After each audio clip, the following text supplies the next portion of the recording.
packs para sa mga nasunugan. Mag-uusap kami mamaya ng mga konsehales. Gagalawin natin ang calamity fund. Yes po, Mayor. Ilang pamilyang apektado? 900 households so ang nasunugan. So approximately that is 5,500 individuals na apektado. Eh di magpapadala tayo ng relief packs. Yes, Mayor. Sandy, magkano per relief pack? May makukunan ho tayo na 800 pesos per pack. Kunin mo na. Yes, Mayor. Ma'am, Yes po. babudget namin ng 15,000 per relief pack. Okay, 15,000.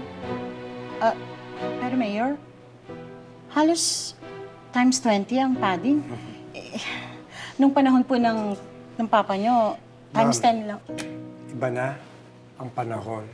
Ngayon, ako na ang mayor ng Manila. Baka gusto mo ibahin ko ang budget controller ng City Hall. Mas madali yun. Hindi po. Aasikasuhin ko po agad. Very good. Excuse me po. Sandy, tutukan mo. Of course, Mayor.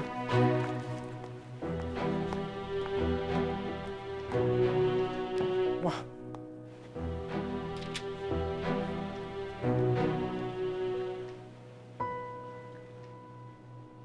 Kaya ngayon, pagpuputuhan natin ang paggamit ng calamity fund para sa mga...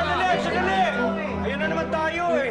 Hindi nyo pa masagot yung mga katanungan namin. Tanong lamang kayo ng tanong eh. Sinasadya niyo bang i-delay ang tulong para sa mga nasusukan? Malinaw at detalyadong plano. Baka naman, nag-iisip lang kayo ng paraan para pagkakitaan tong tarhedya. Kami pa ngayon? Kami pa?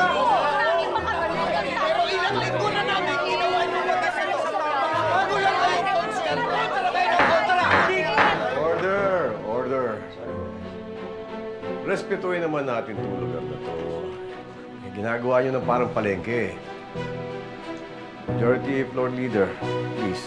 Bilis po dapat tayong tumulong, kaya pagputuhan po na natin. Hindi ko pa talaga nakikita ng alay. Mga pabor na ipasa ang panukalang ito. Itaas nyo ang inyong mga kamay.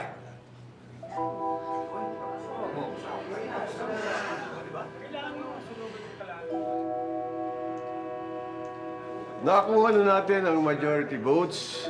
Calamity Fund, approved.